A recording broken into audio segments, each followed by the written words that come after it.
Hey everybody. Oh boy. It's me, Joe, and I'm back with another reaction. And we're back with Lazerpig. Oh boy. Yes, Lazerpig dropped another video today. And we're talking about Putin. Oh boy. Okay, before any of this gets started, I need to say this right now to avoid any future problems. Okay, listen up, everybody. So a while ago in my T-14 Russia Armative video that I did with Lazerpig, he got a lot of flack for that video, and so did I. Now, I have no issue with people disagreeing with me and not agreeing with what I say or my opinion. It's perfectly understandable and perfectly reasonable in my opinion. Everyone's allowed to have their own opinion, regardless of anything. I truly, truly believe that. However, there were some people, both who disagreed with me and people who did agree with me and felt the need to defend me in the comments from the people that disagreed with me. And things almost got heated, like extremely heated. So I stepped in to basically try to put a stop to that before it escalated into a full-on flame war. So before anything is said here, I want to make it absolutely clear. My opinions are my own. If you disagree with me, that is absolutely fine. If you want to tell me why you disagree with me down in the comments, that is fine too. If my fans who agree with me and do not agree with the person who agrees with me feels the need to defend me, that is fine too. All I ask out of everyone here, honest to God, please be civil. Don't resort to name calling or just low-handed tactics or just bad language. Please be civil. That is all I ask. You have every right to disagree with me. You have every right to say I am 100% wrong with what I'm saying, or I do not believe it, or I shouldn't listen to Lazerpig, or whatever. You have every right to do that. Just please be civil. That's all I ask. I don't need any flame wars, and my admins and I do not want to go through that mess. So, we're going to be talking a lot about Putin and Russia.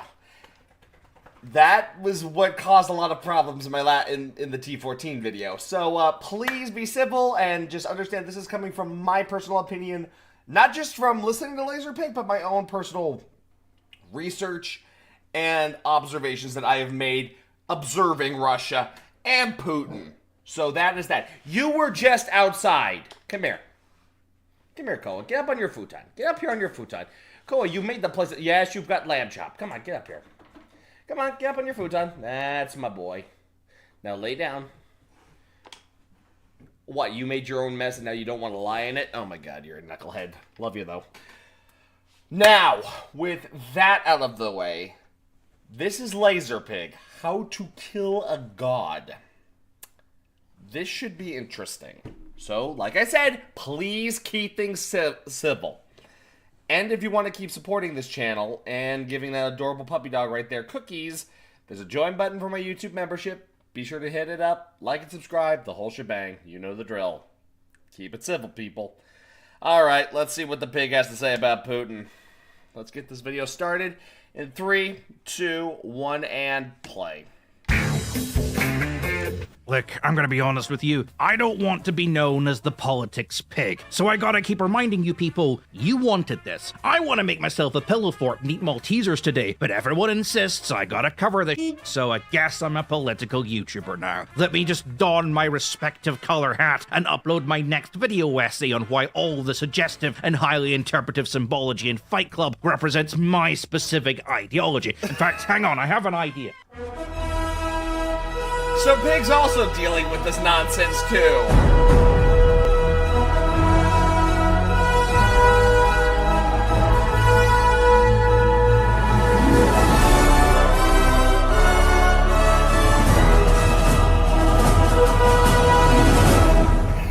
God There. Now I can fold my arms every time I think I've made a good point, like all the cool kids. So I went over all of this on a live stream already, and I don't want to retread the same ground. But for the people who don't watch the live stream that I do with the NAFA boys over on Digi's channel, I'll quickly sort of break it down for everyone. This was a car crash of an interview. A truly remarkable sight to behold. I was speechless at times because, well, okay, you know what? This is going to sound a little weird to people not used to modern politics, but almost the entirety of politics is a performance. It's a dance coated in ritualistic nonsense aimed at whatever wavelength of politics you operate in.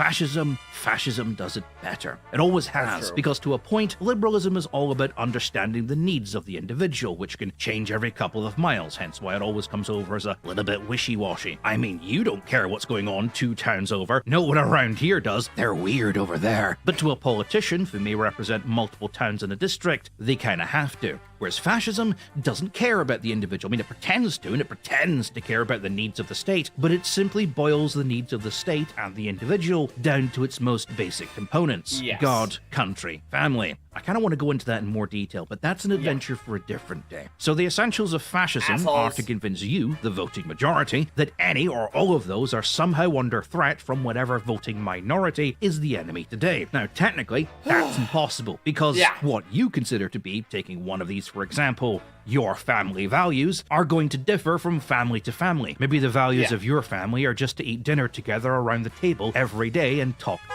like a family. Well, gays, immigrants, drag queens in Europe aren't exactly a threat to that. Trust me, I've been to many pride parades in Europe as a drag queen, and never once have we attempted to stop an American eating dinner. So instead, what exactly family values are is kept vague. It's just family, with, you know, a picture of like, I don't know, some white people smiling in a grass field or something. And then we throw in some words like respect, commitments.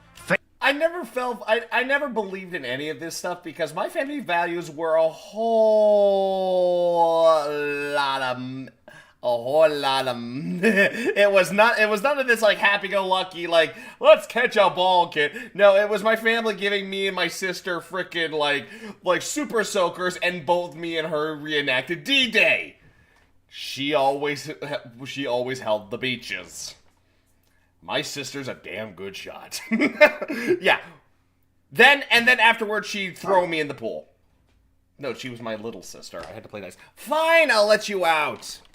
Fine, Koa, I'm coming. Jeez. You're just gonna go outside and you're gonna bark at the neighbors, aren't you? I give it 3 seconds. 3, 2, 1, and... Oh, so you do listen! You do listen, you big annoying mutt. I love you though, you know I do.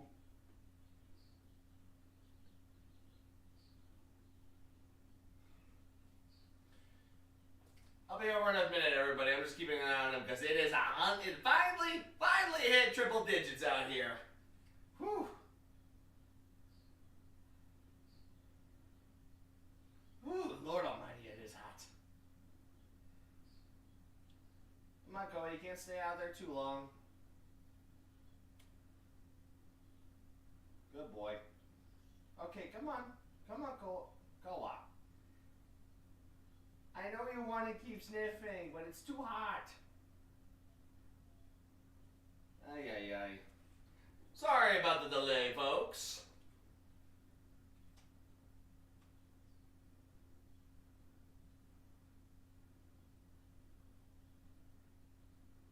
Come on, Cole, let's go. Come on, Cole, let's go. Come on.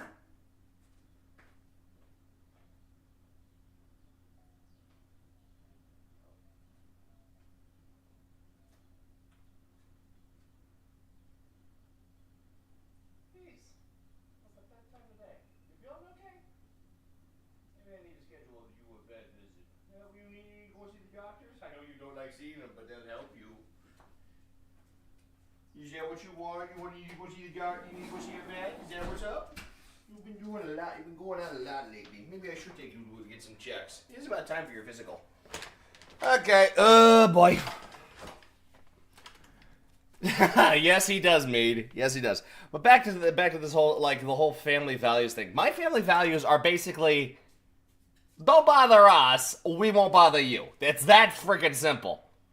That's literally the whole thing about, like, the whole family values argument. It's null and void to me because, as Pig said, which is honestly the greatest point anyone could fucking say, is the family values change between families. Chill out, buddy. Now you just want attention. I'm talking to the fans, I'm doing work, and now you're jealous.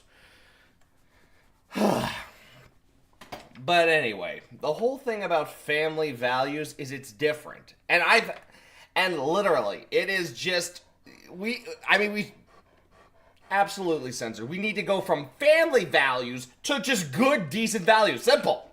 Just don't bug us. Don't do it.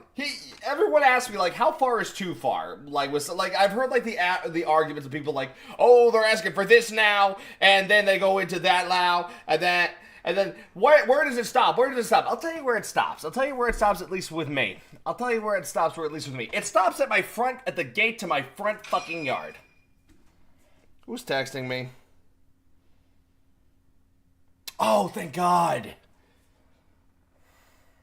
About fucking time those guys showed up. Excellent. Okay, that's good. Sorry about that. Just great news for my house. Anyway. Yeah. All this fucking stops at my front fucking yard. The second somebody says, oh, we want to do something in your front yard without your permission, that is too far for me. That is too far. Now, I did say you have to ask for permission. So if you want to do something in my front yard, you have to at least ask my permission first. And 9 times out of 10, if it's reasonable, I'll say yes. If it's not, most of the time I'll say, what the hell are you doing? It's 100 fucking degrees out. I live in Arizona! Koa, chill out. Oh, Koa. Get up here. Come on, get up here and lay down. But yeah, that is that. Continuing on, though. Faith, that's a good one. Maybe we'll put a horse in there for good measure. But the best part about this is because it's so vague and meaningless, it works in just about every country in the world. It means when the fascist is pushed to define family values, they can give up whatever localized definition they want. That's step one with arguing with fascists, by the way. Never let them define anything. But the problem with the fascist ideology is it starts to break down when two fascists meet. Oh, yeah. And that's where the fun begins. Oh, yeah. Tucker Carlson represents the typical conservative in America. They see the world through the lens of the culture war. To them, rainbow flags on Bud Light cans and drag queen storytime are the biggest threats to the American way of life and to Western civilization as a whole. Putin represents the Russian conservative, who thinks that Russia is the greatest country in the world. It was the first true civilization, it invented everything, and it saved the world from the Nazis all by itself. It also thinks that everyone in the world hates Russia and doesn't understand why, so they're open to having that blank filled in by whoever happens to be. Can I just say this real quick, because this has always bugged me. When I was a kid and we had story time, regardless of who was speaking, I never cared about who was reading the story. I just liked hearing the fucking story. I strongly remember just sitting there in my little 5-year-old me just sitting there in just sheer awe, listening to the story and imagining myself in the story. I remember the story. I don't remember who was reading that shit to me. I don't remember who was reading that shit. That just is always coming up like, I'm a kid. I don't know shit about shit. I'm just there to listen to a story. Why? Because I'm a kid. All I'm gonna do is just sit there and go, I like dinosaurs. I'm happy. You're telling me a story about dinosaur. That is it. I'm sorry. We're kids. We don't pay attention to that shit. We only start paying attention to shit till when we reach around, I'm gonna say 13. At least that's when I did it. Continuing on about this. Just had to get that out of the way. The loudest and most importantly can convince everyone that it's not Russia's fault why everyone hates them. These two sides of conservatism have never met before. They don't understand each other and they would start arguing if left in a room together. But both sides believe in one thing, that Western civilization is dying. We've passed the golden age, the pinnacle of society. This is the end. This is the fall of Rome. And the thing is, both sides kind of disagree on what caused this, what's causing Rome to fall. Americans think it's because liberals are soft and weak and something, good times make soft men. This works because it fits into their macho alpha male fantasy, where they are the tough men getting on with the work, while the soft, whiny liberals sit on their ass. They are from Sparta, everyone else is from Athens. Or Thebes. Oh! Thebes! Fucking And Russians think Thebes. it's democracy. Democracy allowed charming liars who deceive everyone to get into power, ushering in an age of brain-dead sheep people arguing over the nonsense while surrounding themselves with all the distracting pleasures of Western decadence. And that's the bridge. Because the Russians think the Nazis are responsible for that, and the American can be very easily convinced that liberals are the real Nazis. YouTube pundits have been trying to convince you that for years. Half of you probably shouted that out the second you knew where this was going. Come on, own up. Who said it? I'm not mad. In fairness, both Tucker and the Kremlin have been using the American culture war to further their own goals for over a decade, as has pretty much everyone else. I mean, if you give a politician the ability to avoid talking about controversial issues that require long and difficult and very expensive solutions by instead making token gestures and promises on things like safe spaces and microaggressions, then they're going to leap on that like Epstein at a high school prom, and everyone else is happy to go along with that because whining about gender roles is far easier than actually doing anything useful. And that was the tune that was playing when Tucker agreed to this interview. He thought this was going to be his David Frost moment, that his career would be saved and that history would be made because he was the man who interviewed Putin.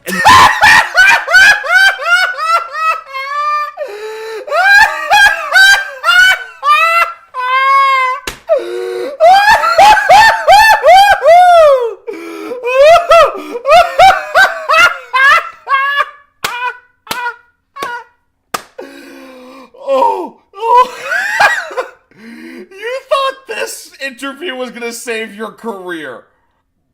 Bruh! Oh my god. Dude, okay. Now here's a note. I stopped watching the news and listening to the news years ago. Thank you for the $2 censored. Appreciate that. But yeah, he thinks that I stopped watching the news a long time ago, like well before 2020. I stopped watching because I stopped caring because it was all the same shit, regardless of left, right, whatever. It was all the same depressing bullshit. So I decided just to start observing things with my eyes and forming my own opinions. I know, dangerous and shaking. Yeah, so here's the thing. Here's the one thing I will say. Tucker Carlson is a idiot. A moron. This guy, like, if he calls himself, like, if this was the future of what conservative talk show, like, news talk show hosts is going to be, they sufficiently let their standards drop. They went from Bill fucking O'Reilly to this human, what? I don't know what the fuck to describe him. Everyone's all saying, insult somebody's already done. I mean, with at least Bill O'Reilly, I can have some respect because that was a man who was literally just, he was the fucking do it live guy. That was a guy who, I could respect Bill O'Reilly at least because he was a man who was, he's like, I'm not bullshitting you. I'm not an ass kisser. I do what I want. There's where that alert went. Anyway, but yeah. Bill O'Reilly said what he said, and I can respect him at least for being himself. I can respect that. Tucker, on the other hand, it's more like, okay, whose ass do I kiss today? Let's see here. Who do I worship just to basically just feed myself today? Bill didn't care if he ate that day. Bill was the guy who's like, this is my opinion, I am saying it, and I don't care what nobody likes. I can respect that. I can disagree with a lot of the shit he said. Believe me, if me and Bill were in a room, it would be like, okay, This should make all the anime nerds, including myself, happy. Do you guys remember the scene in the first series of Naruto where Orochimaru and the third Hokage were getting ready to start the fight, and everything started cracking just because the sense of their power was just so overwhelming? If me and Bill were in a room, it would probably be the same thing. It would be the same fucking thing. But I can still respect the man at least because I'm like, you know what? You're an asshole, but you're an honest asshole. I can respect that. But yeah, this, Tucker. God, and if he comes after me, here's the thing, Tucker. I have a career. It ain't much, but it's a career. This is a career. Okay, let's continue on with the glorified trash heap. In the middle of a controversial war, which was a hot-button topic back in the States, as millions of Americans asked why so much of their tax dollars were being shoveled into supporting Ukraine, as hundreds of journalists had been turned away, he, and he alone, would get that interview. Because he kissed Putin's ass! He reached out for an interview. He wasn't. He was just the only one allowed to do it because he's probably the only journalist in the Western world that wouldn't immediately start grilling Putin on war crimes and missing children. All Tucker needed was a few good sound bites. He knew no one would watch the full interview. They just watched the highlights reel that would be broadcast to the nation over the coming weeks. All Putin needed to do was talk about how the liberals had opened the door to the Nazis. Tucker would link it to wokeism, Putin would laugh, and then agree. And as a reward, Tucker would get to grill Putin on a few light issues that he would give pushback on, and then it kind of agree to resolve. Interview over, everyone goes home and has a wank. But the problem is, that didn't happen.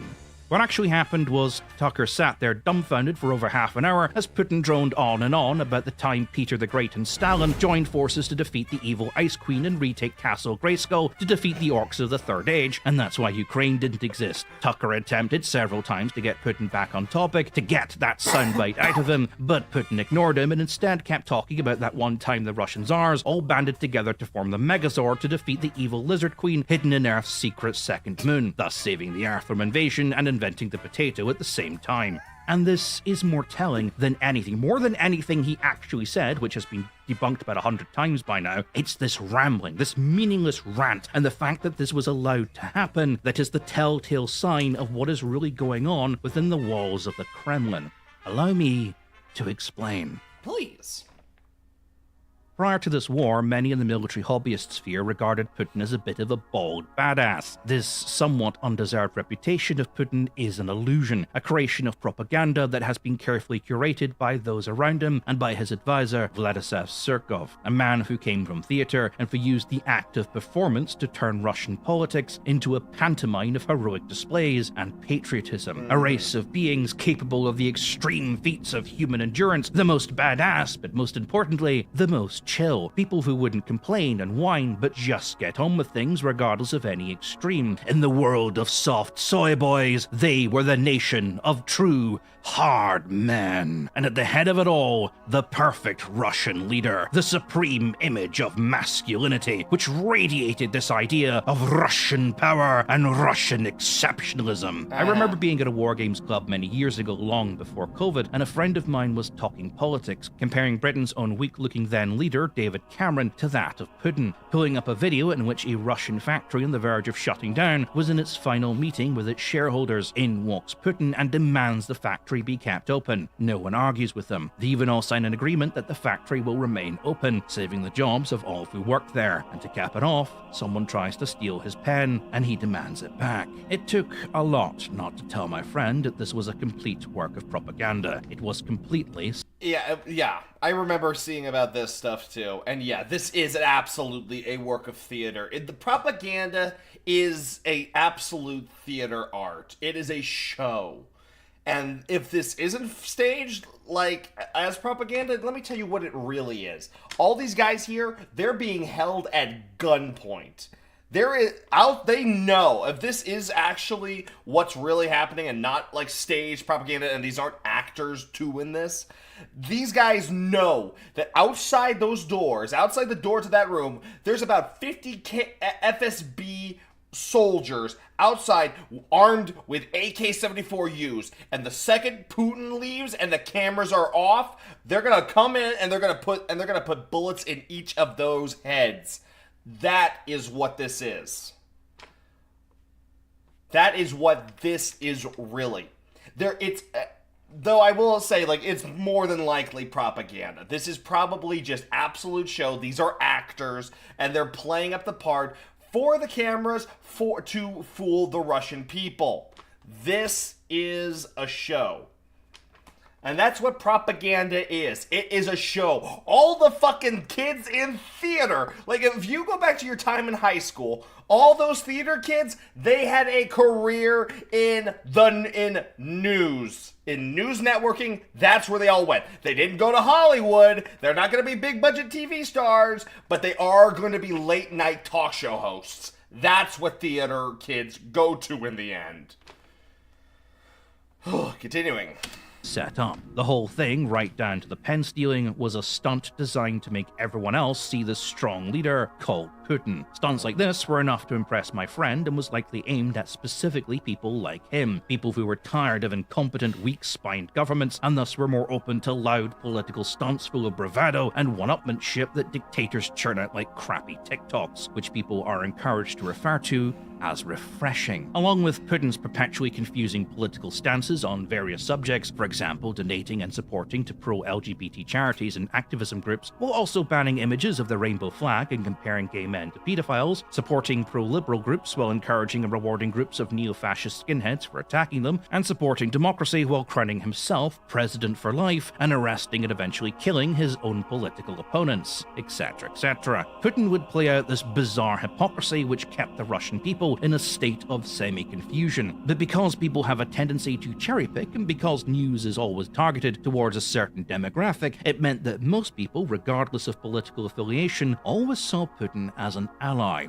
even if a secret one. This meant that political arguments always happened around Putin, directed at those on the other side of the political line and not at Putin himself. So if things went wrong, Putin was never to blame. There was always a fall guy. And this all worked because Putin was never directly in charge of anything. Surrounding Putin were his advisors. Sure, Putin was the front man, he was the one in the newspaper, with the fancy suits, the car, and the image, and perhaps he fully did believe that he was in charge.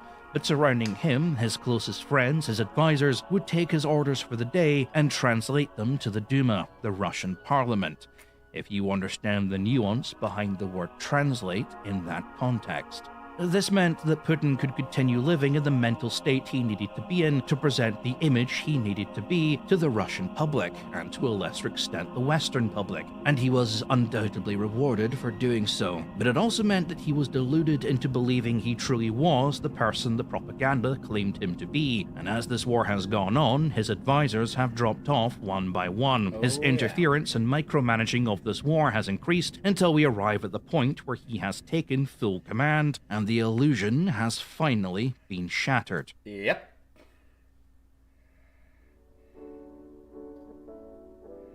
For most people, this was the first time they had ever heard Putin speak without a script. This was the first time they had ever heard what he actually believes. There was no show, because there was no one left to put it on. Zarkov resigned in 2020 and is currently under house arrest. Gherkin is in prison, and as the rest of Putin's advisors have dropped off the map, the ones who have remained have sensed the change in the air. As the various oligarchs mysteriously fall out of windows, as arrests for crimes for questioning the rule of the great leader continue to rise, and even recently, as Putin's long-term political opponent Navalny died in prison, it has become pretty obvious. Yeah, he died in prison. Yeah, he died in prison.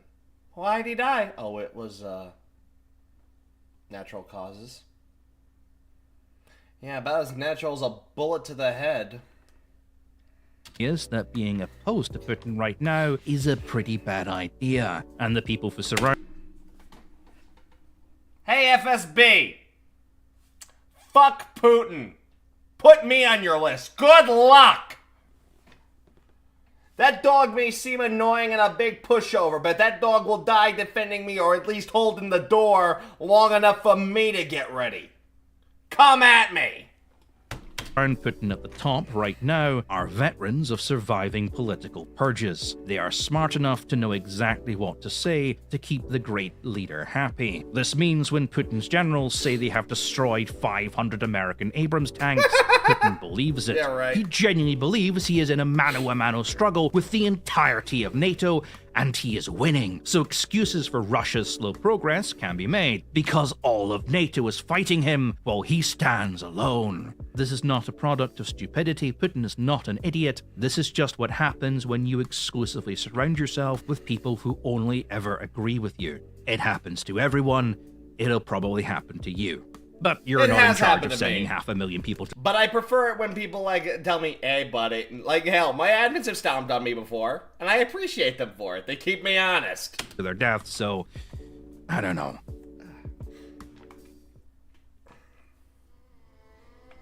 We're entering a strange new world now, with new life and new civilizations, to boldly go where no man has gone before. Sorry, I couldn't resist. Look, what this interview tells us is that there is basically no one at the helm of the Kremlin's macho Putin PR machine. And what you are seeing is basically Putin without the mask, without all the clever editing, the scripts, the body doubles, and the team of spin doctors that surround him. And Putin has basically gone feral. He's gone against Tucker. He's even gone against Trump. He is not dancing to the same tune as everybody else now, and he actively refuses to do so. So everyone else is left trying to figure out how this strange new dance goes and sing along to the words that they can't quite hear. Essentially, the future is now uncertain. Putin has gone off script, and no one is quite sure what he's going to do next. When people talk about the Great Russian Bear, this is what they mean. Bears are unpredictable by their nature. Bears can never be fully domesticated or tamed. Bears do what they want. The American right, the conservatives, believed that they could domesticate Putin and use him as a tool of their culture war. The Kremlin, and to a point the right-wing movement in America and Britain, have been paving the groundwork for that for years. And American conservatives worship Putin as this pseudo-alpha male defender of Christian and family values, even though he's not Christian and his wife divorced him. They believed that they could use him as a tool to further their own goals, but Putin is not playing along. And everyone who was in on it is now slowly realizing that Putin does not dance to your tune, you dance to his, and he will use you to further his own goals, and if he can't... Putin carefully herded the reactionaries and contrarians into doing his bidding because, like everyone else, they always saw him as a secret ally. But Putin never cared about them or whatever struggle they envisioned themselves fighting. He only inserted himself into the American culture war to slowly erode popular support for Ukraine. But beyond that, he didn't care about anything else. They were merely a tool to support his own ambitions, and they were promptly discarded once they ran their usefulness. But as long as his goons were shouting libtard at Ukraine supporters, everyone on the right was eager to go along with it because, well, it fit their narrative, and yeah, there was a sense of superiority there, wasn't there? And everyone on the left was doing the same, except this time the goons were chanting, America bad, something something Iraq war. But hey, you're a smart boy and you're immune to propaganda, ain't ya? But now the illusion that this war was all somehow tied to the American deep state has been shattered. The Vatniks are now faced with the reality that Putin was not an ally, he was just using them, and they have been left with two choices: pretend that it all didn't happen and carry on as normal, or realize that they have been gaslit into actively participating in an information war in which the end goal was the genocide of the Ukrainian people and the theft of their lands, which they were more than happy to go along with because they were being manipulated by a foreign government and encouraged to call it patriotism. Their entire shtick was a simplified reduction of an overcomplicated 30-year-old ongoing political situation boiled down to its most simplistic form and delivered to them through the medium of quote tweets, memes, and grifters posing as experts. Their knowledge has been passed through so many simplification filters it barely resembles anything close to factual accuracy, and all it has achieved is to mask the reality that hundreds of thousands of people are dying while they sit in their comfortable homes playing at politics, patting themselves on the back while they watch entire cities get vaporized because, hey, that sure showed them libs. There is no reward at the end of this for all of them. The dominoes are not going to fall in their favor, and when the Ukrainian war ends, regardless of the outcome, they will simply be herded on to the next big thing by whoever wants to use them to further their own political goals. And maybe some of them will be smart enough to get off the train, but if there's one common thing I have noticed among the Vatniks, its intelligence is not exactly their forte. And for every one Vatnik, for every grifter that steps down, there are 10,000 who would kill to be in their position. That is true. That just leaves one final question, and it's the biggest question on everyone's lips. It was at the start of this war, and it still is somewhat today. It's the question Putin spent over half an hour trying to explain while utterly failing to answer, which is why? Why invade Ukraine?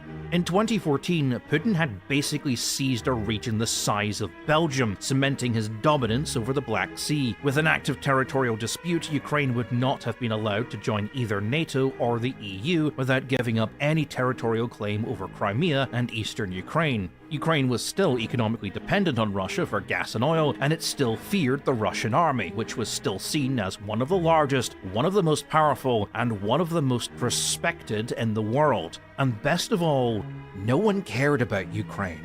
People protest angrily at NATO and America for being viewed as an imperialist colonizing world power, but when actual imperialistic colonization from a major world superpower happened directly in front of them, no one gave a shit. In 2014, Russia waltzed into a sovereign nation, a developed nation in Europe, and simply annexed part of it. And all people could do was giggle at how much of a badass Putin was and how funny the whole situation seemed to be. In fact, America was still trying to deepen its ties with Russia. Europe was happy to become solely dependent on Russia for cheap oil and gas, and we're even starting to see Putin as a bit of a friend. So much so that when both Obama and Trump tried to make Europe take Russia more seriously as a threat, they were both laughed out of the room. European nations were gradually reducing their military spending, and even though there was some attempt to assist Ukraine in redeveloping its armed forces after 2014, this was token at best. Ukraine actually got frustrated numerous times with just how lackluster NATO's response was to its needs. No one in Europe believed Ukraine was in any danger, and if Russia did invade, well, it would all be over in a matter of days, far faster than anyone could possibly be expected to react, and, well, no one was really going to shed any tears over it anyway, so what was the point? And besides, Ukraine wasn't even unified as a country. It saw itself more as 3 individual regions with its own customs and cultures, not a united nation. And Putin's invasion changed all of that. As one Ukrainian soldier put it, we weren't a nation before, but now we are. And though Ukraine would still refer to NATO's response as lackluster, its efforts have been monumental in comparison to what it was doing previously. Modern jets, modern tanks, and equipment have finally been made available to them. And while the Vatniks will jeer and gloat every time Ukraine loses one, no one can deny they have been highly effective. And plus, let's just put this into perspective right here now. Most of our modern tanks recently started showing up in Ukraine.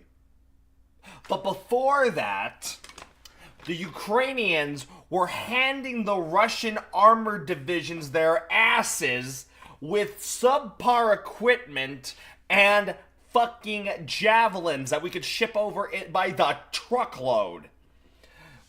They've only recently received our tanks, and most of the time, those tanks get knocked out because either of actual maintenance issues, because these are old fucking tanks, they run out of ammo, or they run out of gas. The tanks the Russians are capturing are mainly there because the crew has had one of those 3 things happen to them, and they say, well, time to go. Don't worry, they're sending us more in 2 weeks. Let's go, people! Meanwhile, when Russia invaded, from what we can tell, they've lost their entire stores of T-90s, T-80s, and T-72s. They're now working with their T-62s and T-55s. And there are rumors of T-34s, though I think those ones are a little bit exaggerated. And only recently, they have only now, quote, released the T-14 Armata into combat. And just note, there are only about 20 of those things. They stopped production of the T-14 Armata. They stopped it. They cut it.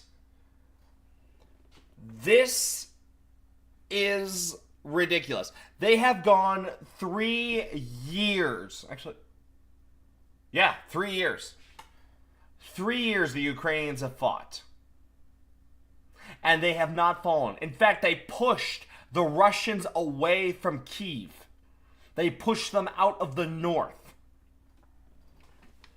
They have struck inside the Russian heartlands. They did this long before we showed up with our modern tanks. So, regardless, here's the thing. And note, we've lost tanks before. We lost M1 Abramses in Iraq. We lost them. But for the most part, a lot of their crews survived to get into other Abrams, and then we sent them back. And they kicked even more ass. So whenever I see America taking, I'm like, oh, you finally got one. After 3 years. Continuing on.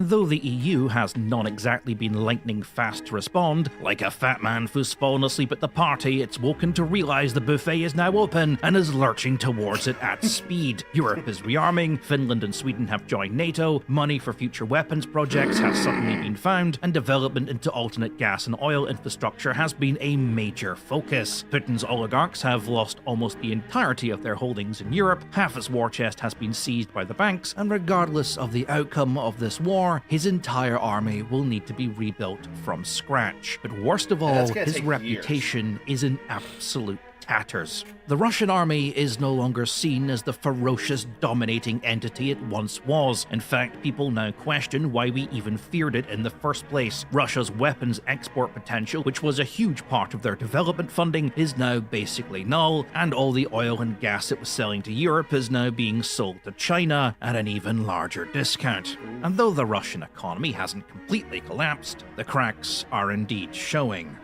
In one move, Putin gambled and lost basically everything. So what was he hoping to gain? Why gamble it all on Ukraine? What's so important about this one small Eastern European nation that Putin was willing to take that risk? The thing is, no one really knows. A lot of people have theories, and, well, the real reason is probably incredibly complicated and known only to Putin himself. Like I said, this is a 30-year-long period of history between two of the most corrupt countries in Europe, masterminded by a man whose gradual decline into insanity would have been comedic gold had it not been for all the blood and death. It's also a situation that has been completely ignored by the West, and bringing everyone up to speed on the spaghetti of information would take longer than I probably have left to live, given my diet of wine, anger, and unrefrigerated sticks of butter. Thankfully, I don't have to. A channel I reference a lot, but I've never gotten around to giving a shout out, Sarcasmatron, did a 4-part video series on the whole situation, dating right back to the start of things. It's several hours long and comes the closest to bringing any sort of answer to the question of why that I've seen from anyone else, so I would strongly recommend you watch his videos, and I'll leave links to them in the description. Crap, I just realized he did the same joke in his video about no bullshit. Wow. Hang on. Okay, forget that. That never happened, okay? Shut up! You can't prove anything! But part 4 of his video series touches on a personal theory of mine. I had been working on my own video about it, so I'm somewhat annoyed that I wasn't the first to get to point it all out, but that's my own fault. Now, I'd rather you go watch his video about it, so I'll be brief and cover the basics. And the basics are, Putin believes in color revolution theory. What? Okay, please explain this, because not even I've heard about this. Now, you may be asking yourself, Dear Lazerpig, you handsome bastard, what the living freak is color revolution Yes, please theory? enlighten me, Well, please. dear child, allow me to explain what color revolution theory is. Color revolution theory is the idea that a shadow organization that, operates behind the scenes, unseen by anyone. Pick your favorite. It's often the CIA, though it does flip between, the American deep state, the Illuminati, the British royal family, and of course, the Jews, are responsible for every major revolution since the end of the Second World War. Yes, all of them. It is believed that through things like left-leaning news sources, social media influence, and performance art displays, the idea of rebellion is implanted gradually in the youth of a generation, and as this generation gets older, its frustrations with the establishment are amplified. It is encouraged to rebel against the older traditions and generations, and the tools of protest are made available to it through the use of paid actors who take the mantle of protest leaders, riling up the population into a bulging riot of banners and cardboard signs. This eventually forms a powder keg situation in which the slightest trigger will set the whole thing off, and when it does go off, which are... Really, Tribal? I didn't know that. I guess maybe I am a secret psyop. I don't know. Oh, continuing on, I had to make the joke. chosen shadow government puppet agency will absolutely make sure that it does, the country openly rebels. This time not with cardboard signs, this time with guns and explosions and bombs and other big explodey gunny machine things that we all get to give you like some of the basics. The Freemasons are a secret society, something like that. I don't know much about them because they are very secretive, but they're like an open secret. But no, from what I've known, because not only did I now figure out that Tribal is one, I've also met other Freemasons. They're just chill dudes. They're just chill people. They don't do nothing. I'm gonna let this finish real quick because I have some things to say about this. Excited about in this community, with this shadowy background figure group funding pro-revolutionary forces and flooding their ranks with paid mercenaries. Now, does any of that make sense? Because to the layman, that all sounds plausible. It sounds like something which is probably happening. In fact, you could probably name a country or two where this kind of thing has absolutely definitely happened. Because not only is a version of this conspiracy theory used to hand-wave away how socialism has never worked because America always interferes, it also forms the basis of another conspiracy theory, cultural Marxism. That's right, the hard left and the hard right believe in the same conspiracy theory just under a different name, and they haven't realized it yet. But the reality is, the whole thing is utter nonsense. Bullshit. Every government in the world has at one point attempted a sort of experiment into this exact sort of thing. Every government, every major corporation, and even a lot of random individuals have invested heavily into research on mass manipulation. You may know of one called MK Ultra, which is probably the most famous of these attempts. Though what MK Ultra actually is often widely obscured by generations of conspiracy loons. It was research into a truth serum, that's it. That was all it was. It was just a truth serum. It never worked. The CIA buried it because they were embarrassed about the time and money they spent. Yeah, MK Ultra was a fucking truth serum, and it failed, and they wasted so much fucking money on it. That's why they buried it. The CIA, after years of researching this alleged truth serum that was going to, make sure to crack open every communist conspiracy, crack thousands of sleeper agents at the Soviet place, it fucking failed, and not only that, they discovered there was little to no proof of that. The only fucking Russian spies in America were probably working at the Russian embassy, and they were already keeping an eye on them. So they looked at this, and they're like, okay, how much did we waste on this? Here's the bill. Okay, let's take a look at those zeros. Let's see, 1, 2, 3, 4. Oh my God, that's a lot of zeros. It's still going. It's still going. It's still going. It's still going. Oh my God, how many zeros can you put on this piece of paper? Huh? Is this it? No, sir, we ran out of ink. Bury it now. If anyone figures out we did this shit, they're gonna be pissed. Bury this shit. Bury this expensive fucking failure. No, it didn't happen. We know what you fucking did, CIA. It's pretty well known. But here's something I have to say to this. Like, people have always said, like, oh, like, all this conspiracy bullshit, all this, oh, there's a shadow government, there's this, there's that, there's blah, blah, blah, blah, blah. And they always say, like, oh, they're changing the youthful generation to rebel against their... Let me tell you why I rebelled. Let me explain why I did not crack the mold, why I didn't follow the mold and follow the herd. Why I didn't become like the alpha male. Why I didn't do that? Because I was surrounded by them. Not from my family. My family were actually really good people. But when I was surrounded by alpha males, it started in high school. And these guys were insane. Mainly because they were so basically power mad. They believed themselves like, oh yes, we are alpha. We are alpha. When I came into it, you know what they wanted me to do? Get on my knees and worship them. There was a hierarchy to the alpha male society, and it's if you're at the bottom, you're our bitch. That was it. That's the alpha male in a nutshell. There's the top alpha male, and everyone below them are his bitches. That's the alpha male. That's what Andrew Tate believes. That's what all the fucking alpha male YouTubers believe. They're on that pecking order, and usually most of them are the bitches. I said, fuck that shit, and walked out. That's what I did. That's what I hope a lot of people do. And actually, I got a lot of hate for that because everyone expected me to be the next true alpha male on the pecking order. Yeah, right. I had bigger fish to fight. I had Call of Duty Zombies to play. I had homework to finish. I had a dog to take care. I had dogs to take care of, and I haven't looked back. And let me tell you something. My mindset, while not perfect, is definitely better than most. So that's what this whole... So why did I rebel against the standard, like, alpha male personality? Because I didn't want to be a bitch. I am my own man. I am my own person. I don't need other people's validation to exist in my life. I'm happy in my life. I am here. I'm doing this job. I don't need why don't I have a corporate job or anything like that? Well, I'm here. I'm enjoying myself, regardless of the headache it gives me sometimes.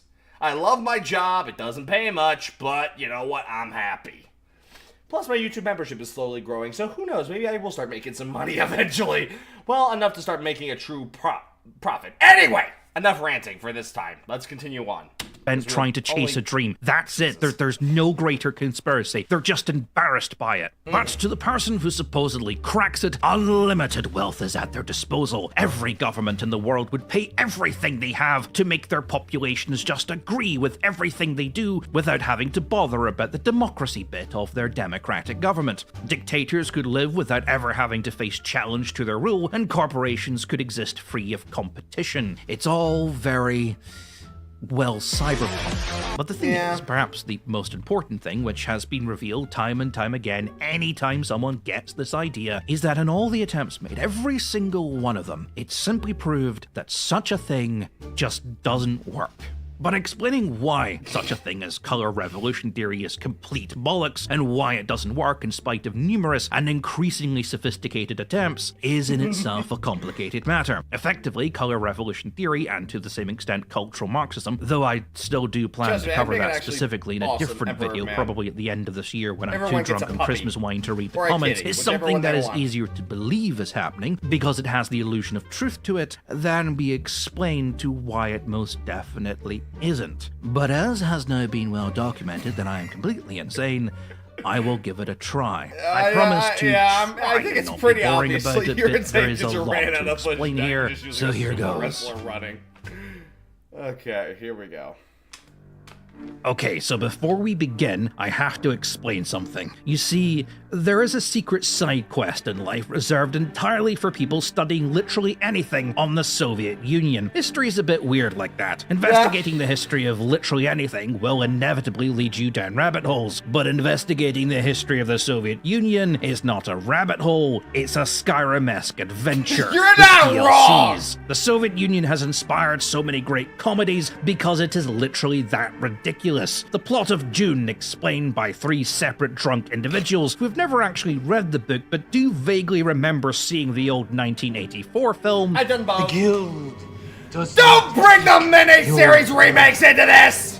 Would be easier to understand than the history of anything the Soviet Union has attempted to actually do. It is a pantomime of bureaucracy, a triumph of incompetence masterminded by a ruling class whose mind processes run parallel to Reddit mods. That is not a compliment, by the way. The Soviet Union was not a country, it was a parody of one. Everything it ever tried to do was entangled by each and every individual along its overly complicated bureaucratic processes, each introducing their own special brand of corruption, incompetence, political agenda, self-interest, and of course whatever money and political favors they could grub from it. This is an environment that breeds a very special type of person. A person who exists in a world where everyone has to constantly prove their superiority, their dominance. Everyone is out for themselves. Everyone has an agenda, and trusting anyone is a short path to the gulag. Secrets must be protected at all costs. Your true identity must be buried in layers of masks that you wear for each and every person. Everything is a deception. Everyone is trying to use you for something.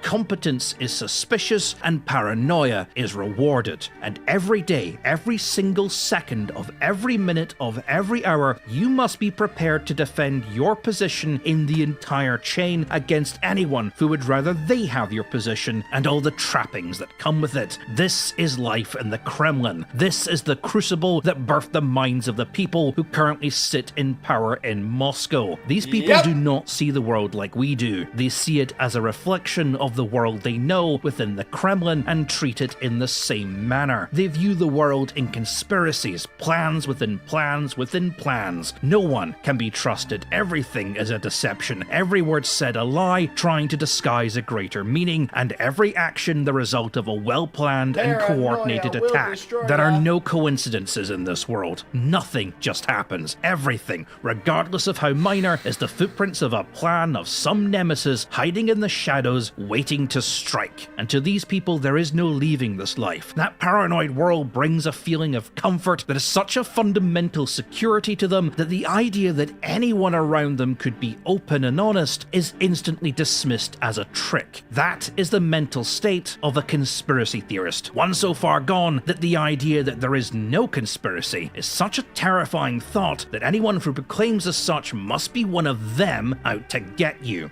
So if you can imagine a room full of Mike Sparks clones attempting to run a country, you might be a step closer to understanding why Russia is the way Mike it Sparks, is haven't and heard why that it do name in a the while. things it do. Keep that in mind, because it will be important. But first, we should address the United Fruit Company in the room, because most of you by now will be furiously screaming in the comments, "That's all good and well for you to say the government's..." No, sorry, that's the wrong voice. I should be doing the whiny liberal voice. Hang on 2 seconds. "It's all good and well for you to say governments around the world aren't trying to manipulate revolutions, Mr. Pig. But we have an entire wiki page full of the times the US has interfered in the ruling of another country and imposed things like regime change. In fact, anti-US sentiments across Latin America are fueled by a series of regime changes that pushed into power dictators that were backed by the United States government. The fact the US did this is famous. Movies have been made about this. It's page 1 of any thesis any modern philosophy student writes. It's spanned by literally hundreds of Russia butt accounts every day. How could you not know this, Mr. Pig? Are you stupid?" Wow, that's a strain on the throat. Here's the thing. Yes, the CIA has implemented regime change when it suited them across multiple countries. And though the CIA will happily take the credit for these, the thing most people don't seem to be aware of is the CIA lies. Quite a lot. In fact, in many places where the CIA has intervened, not only has their involvement been blown up past the point of the extreme... Yeah, technically the CIA has lied about lying and lied about not lying. It's weird. It's like the CIA has lied about everything. Like they're like, "Oh yeah, we were involved." Like I guarantee you, I think the CIA is like that kid you knew in high school who like made like outlandish claims about everything. Like, "Oh yeah, I was out there and I caught a 200-pound fish." I'm like, "No, you didn't." And then, but it turns out they did. And then next week they're like, "I was out and I killed a 400-pound bear." I'm like, "Okay, yeah, he did, but he caught the fish." Well, no, he didn't kill the bear. And then he saw Bigfoot the next day, and then and then it started a huge fucking debate. Oh, just watch us, watch it. One day the CIA is gonna get shut down, and we're not gonna fucking believe it, and they will have actually gotten shut down, or maybe they wouldn't have. I don't know anymore. It regularly failed to work. In fact, more than half the time, it completely exploded in the CIA's face. There's a reason they don't do it anymore. Guatemala is probably the most famous examples of a US-led coup against a democratically led authority. The history of it will probably make you hate the US, the CIA, and the Chiquita Banana Lady. I'm Chiquita Banana, and I'm here to say I am the top banana in the world today. Ba ba ba ba. Look, we were all thinking it, okay? In short, this was a CIA-backed coup against a democratically elected leader of a country who had been slowly introducing socialist policies such as minimum wage and welfare. The US saw this as communism. But even worse, this drove up expectations for both wages and working conditions for those under the employ of the United Fruit Company, who insisted that the US intervene so it could keep its workers basically living under slave conditions and thus not affecting their bottom line. Because if there's one thing Americans hate more than anything, it's paying slightly more for fruit. Digging into those 2 scoops in every Kellogg's pack. 2 scoops will keep them coming back. So the CIA intervened, and a few short months later, Jacobo Arbenaz was overthrown, and military dictator Carlos Castillo-Mas was installed instead, who immediately reversed all those nasty socialist policies. I'm probably butchering those names, so I apologize. But the thing is, this wasn't a revolution, and the CIA failed.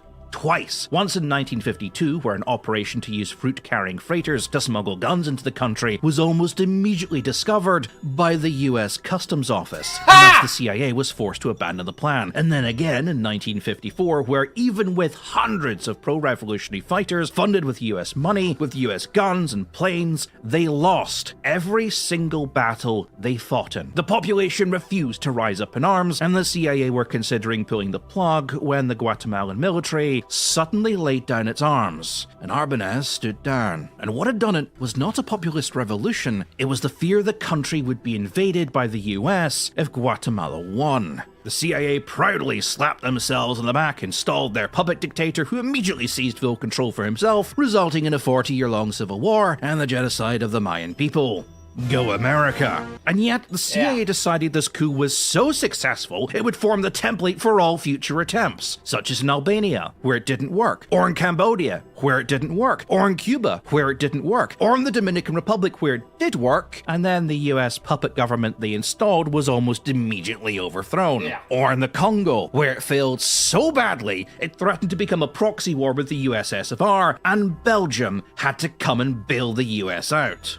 The thing is, I'm not trying to make light of any of these incidents. America has done some f***ed up shit during its short reign as a world superpower, and it should feel some measure of shame in that. But the reality is, that does not make it unique among any other country in the world. The British Empire invented the concept of the concentration camp. The French didn't invent slavery, but they did make it a cornerstone of financial stability in their empire. Spain left a trail of massacres, tortures, and rapes in the wake of their empire, and the Soviet Union is responsible for over 30 massacres in its history, resulting in the deaths of tens of millions of people, as well as spending a considerable sum of money trading and supplying international terrorist organizations willing to target Western nations out of a base in Dresden, East Germany, coincidentally where Putin was based during his time in the KGB, which included the IRA, the Red Army faction, and anything anti-Israel, including something they have allegedly continued to do to this day. But I'm sure Hamas launching a major attack on Israel at precisely the exact time Russia needed something to distract the US away from Ukraine was just a coincidence. Oh, and if you think what the US was doing in South America was bad, the USSR was doing the exact same shit. You just don't know about it because that side of history is quite rarely taught. And the thing is, it's not... Yeah, here's the one thing I say. Like, number one, I will fully fucking admit that the US has done some fucked up shit in its history. No question, no doubt, no denial. But so has the USSR. The USSR has done quite a lot. And Russia still continues to do a lot. Basically, it's to quote probably one of the worst, like, most inaccurate shows when it came, even though it was still fun to watch for me as a kid. There was a back on, I think it was the Military Channel. There was a show called Top 10. It basically, like, argued what was the top 10 weapons, vehicles, you name it, of militaries around the world. On their top 10 rifles, they actually made the AK-47 number one. And in one that's saying, they basically said the truest fact they put in there was basically a country could walk in any group, any fucking group, terrorist countries, radical gangs, you name it. They could walk into the Kremlin and they could say, yeah, we're socialist. We hate the United States. The Kremlin would throw Kalashnikovs at them. And they still do. I remember guys, So I have friends who are active duty and retired military, and I have friends that always told me that when they were over in Afghanistan or Iraq or whatever, they would pick up weapons and they would be some of them would be brand spanking new. They would have new AKs from Russia, from China, from all these other nations that hate us, and they're like, so yeah, they're still doing it to this day. Lots of countries are picking up modern Russian equipment. Makes me wonder what. It's funny though. The Russian army has some of the shittiest equipment, so I guess all the bad guys that are against us are getting all the good shit. Shouldn't it be the other way around? I don't know. Wrong to discuss America's crimes. In fact, many would argue that's the foundation of a stable and good society, Absolutely. where we can be critical of ourselves and our actions and demand that we as a nation, or even as a civilization, be held to a higher standard. You live in a country where you can criticize your country's actions without consequence. Excuse me, come on, focus. There we go. Yes. But yes, criticizing one's government is best. You can criticize your oneself. Just don't self-deprecate yourself. Just say, man, I fucked up. I shouldn't fuck up again. They are known and taught openly, and that does work to keep ourselves in check. When people want to read up on American or British war crimes, they have to open a history book. If you want to know Russian war crimes, you pick up a newspaper. In short, anything bad we do, even on a small scale like a drone hitting the wrong target or a cop shooting a dog, become national scandals and hot political talking points. In Russia, that's just Tuesday. It does have its downsides, however. Through a combination of Russian and Soviet propaganda, conspiracy theorists, misinformation, and that good old Noam Chomsky America bad culture that runs through many student unions, the story of these events has been overemphasized to the point of the extreme. And while it's good these events are being highlighted so that people are aware of them, their use purely as propaganda tools rather than as discussions of our own behavior as a country and how we should tackle things like foreign policy in the future as a reflection of that has meant that a certain element of these stories, the involvement of the CIA, has taken front and center stage. Perhaps inadvertently, the CIA has been elevated to the position of that of a god, capable of Illuminati-style operations where men in tight suits and black sunglasses are capable of controlling the world. Ooh. Whereas in reality, the CIA is no more competent or capable than any other intelligence agency. But for years, there are days I think America Dad from Stan from American Dad is actually it's not a parody. It's just talking about what the CIA actually fucking does. There are days I'm like, that shit probably fucking happens. The crimes of America has been taught to the Russian population, and in doing so, the godhood of the CIA has actually become part of Russian culture. It's an in-joke in Russian society to blame the CIA on anything bad that happens. Fruit prices rise? It was the CIA. Trip over a rock? CIA. Your grandmother finds your porn stash and smacks you over the head? Probably the CIA that told her. Even Putin believes it. But unlike the Russian public who see it as a meme, he takes it seriously, and he has directly accused the CIA of doing everything from inciting soldiers to kill journalists to creating the internet. He has even accused both Obama and Hillary Clinton of using the CIA to incite a color revolution within the borders of Russia. When conspiracy theorists claim things like the Arab Spring was all a CIA cover-up, Putin believes them because he lives in the magical Kremlin wonderland. So any evidence that... Or maybe it was the Arab people saying that they were tired of tyrannical dictators ruling over their governments and they wanted more free elections. How about that? It's not like, I mean, come on, that's just spitballing here.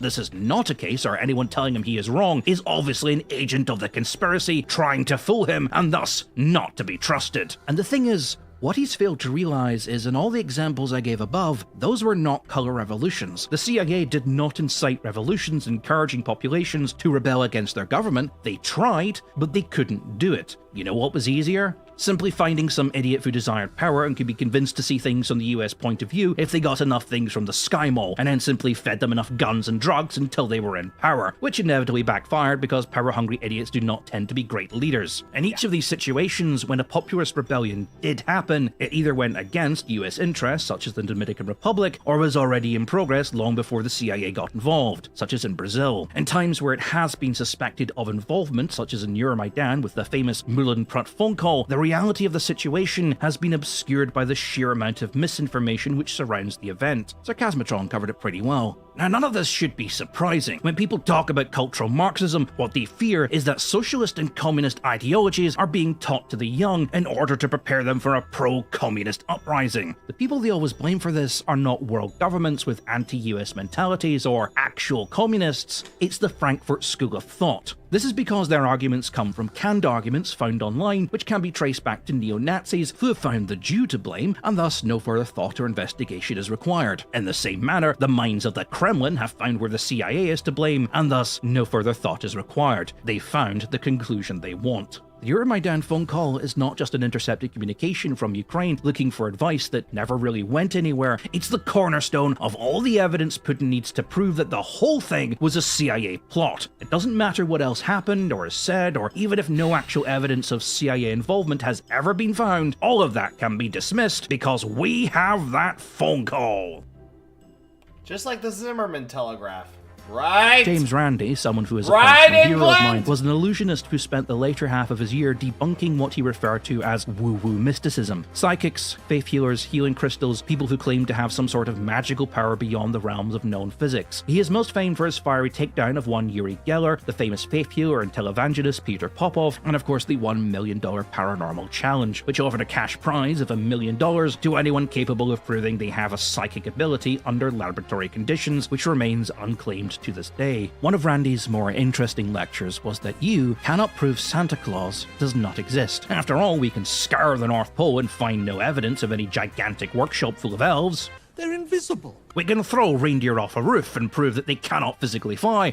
But those are normal reindeer, and every idiot knows that Santa's reindeer are specially bred reindeer who can fly because of pixie dust, which, though that is a childish description, it's probably a special ancient medicine made from all natural ingredients which has been lost to time outside of this one recipe, handed down through generations and generations of Santa Clauses unknown to science, who is too busy with their microscopes and their chemicals to understand the miracle of nature, etc., etc. You get the picture. The point is, to any believer, there is no proving them wrong. Everything can be explained away, and everyone trying to stop you is either ignorant of the truth or in on the whole thing and trying to stop you finding out the real truth. So any evidence against the conspiracy can be ignored. That is how Putin sees the world around him. This is how he thinks, and the life he leads within the Kremlin's fortified walls has been designed through generations of supreme rulers to protect its members from having to interact with reality. Because if you can't see reality, then what reality is can always be easily dictated to you.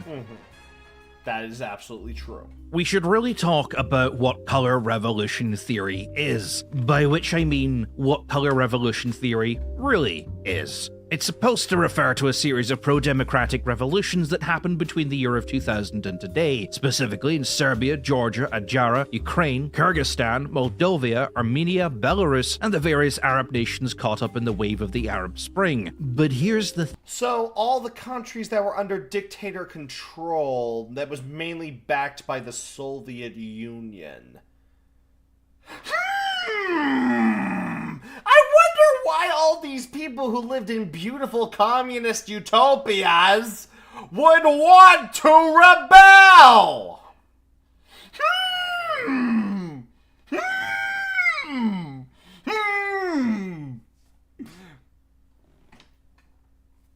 I don't have a clue.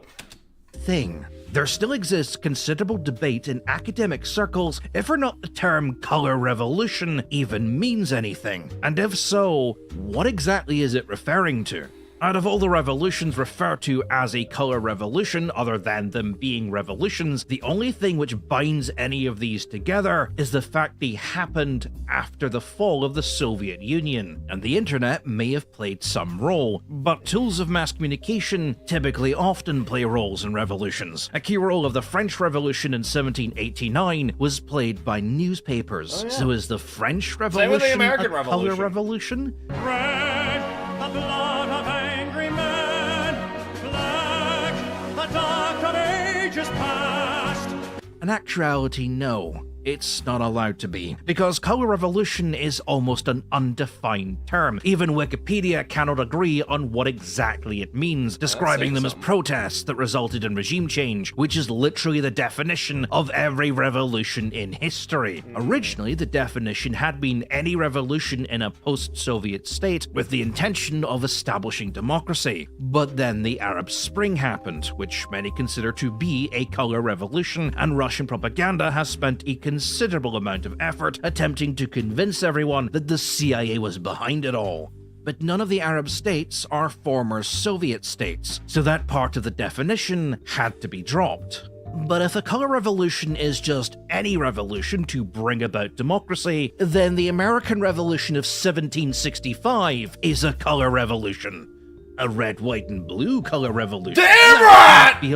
So the definition within the age of the internet now has to be added to limit the timescale. But that opens up a new can of worms, because now all the anti-communist revolutions of the 1980s and all the attempted anti-communist uprisings and protests that took place in the wake of the death of Stalin can now no longer be described as color revolutions. But the events of January the 6th can. After all, the protesters' end goal was, well, democracy. They genuinely believed their votes were rigged, and they were the ones defending democracy against subversion. And this attitude had been cultivated by, well, the internet, and the media personalities they had been watching on the internet. And the CIA had nothing to do with it. So now the definition has to be changed again. This time it's not democracy we're establishing, it's Western-style democracy. Though this is probably coming from George Bush Jr.'s use of the term by which he claimed that everything pro-democratic was a color revolution because Western democracy is inevitable. Of course, by that, he meant the Purple Revolution, also known as the Iraq War. That was a revolution, it wasn't an invasion. Silly newspapers making stuff up again. You can never trust the mainstream media, can you? The thing is, it's very tempting to sit here and argue what the exact definition of Western democracy or a color revolution is, but let's not beat around the bush. Really? Color revolution is just whatever revolution that exists in the world and in history that Putin and those who think like him believe is the fault of the CIA. As such, the definition of what exactly is a color revolution has to keep being changed so that the end goal, proving it's all a CIA op, remains intact. It's kind of like claiming that all birds are evil, and you can prove it because all birds fly, and all flying things are evil. And if someone points out the existence of birds that don't fly, you simply state, well, those aren't birds, because all birds fly. Well, what about flying fish? Well, those have scales, and birds don't have scales. Are you stupid or something? Flying fish, what a moron. You're not finding the common connection between everything and using that as the basis of the conclusion. You're starting with the conclusion you want and omitting anything which disproves it, and also distracts from the fact that you've made the connection between flying and evil and refuse to explain. But that's the thing, that connection never needs to be made. The connection is taken on faith that it's there. If it can't be found, it's not because it doesn't exist, it's because you fail to find it. That connection can never be proven to not exist, because color revolution theory is not an academic or a scientific study, it's a conspiracy theory. It's a conspiracy theory that has been painted with the veneer of just enough clever-sounding scientific woo-woo terminology to give it the air of legitimacy, so that you go into it already believing that the foundation work, that all things that fly are evil, has already been concluded by serious experts. So the end bit, the CIA is responsible, is the only bit you're allowed to question. And of course, if you're willing enough to go along with that, you'll be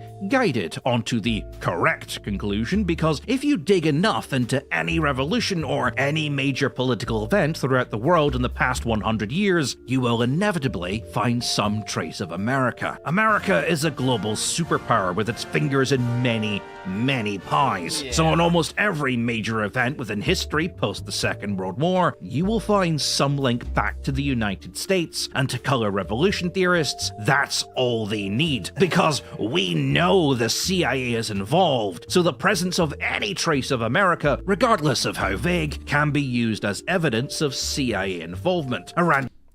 random American in the crowd, an American tourist who happens to be ex-military, photographed getting off a plane, a phone call to the American ambassador, communication activity within the American embassy, to the Papa John's nearest Langley getting a little busier than usual, are all things that have been used as evidence of CIA involvement in any revolution labeled with a color.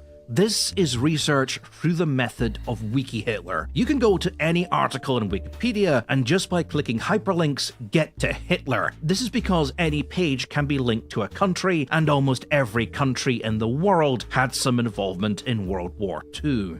Like the cultural Marxism crowd, they found the link to the people they want to blame, and thus no further thought is required. The idea that 18 million Americans will go through military service within their lifetime, and those who do typically gain more interest in traveling abroad, or the fact that any embassy would probably send and receive a lot more communications if a revolution was happening within the borders that they were.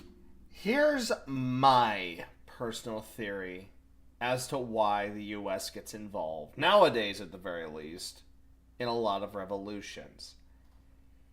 My personal theory is this. We want to ensure that this country doesn't become a world problem.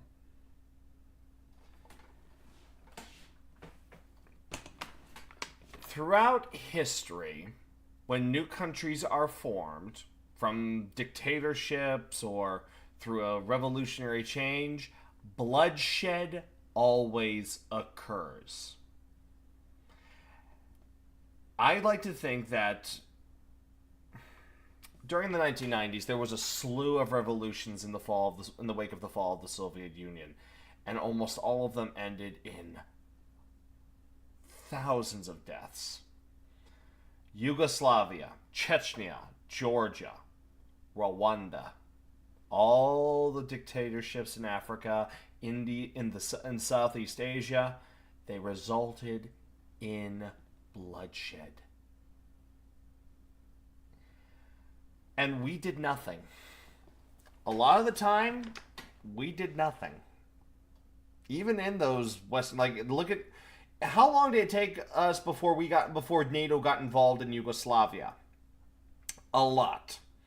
And we're still digging up mass graves every day in the Balkans. Rwanda is probably not my favorite because it's a horrible tragedy, but it's definitely the best one I can talk about. A revolution that was started by one ethnic group to wipe out another one. Almost 1 million bodies left in their wake. And we didn't do jack shit. And what did it cause? It caused even greater world tension. It caused massive refugee camps. It caused, I think, in my opinion, the true immigration crisis. Like, everyone was like, why are all these immigrants coming to our nations? Simple. It's because the places they came from are completely destabilized and not safe. The people coming to all these nations that everybody's bitching about, the reason they're coming is because more than likely, if they stayed or went back, they'd get shot. Same thing with all the stuff going on down in the southern down in Latin and South America. Why are people running? Because cartels are going nuts down there. Because there's thousands of ethnic groups that are killing each other down there. We get involved in, I think, a lot of these modern stuff to try and stabilize and end the bloodshed as quickly as possible. But nowadays we're just so fucking watched. We're being watched at all times that we can't do shit. That's my personal theory. I think that in most times we're just trying to say we're trying to stabilize things quickly so that way 3 million people don't get killed.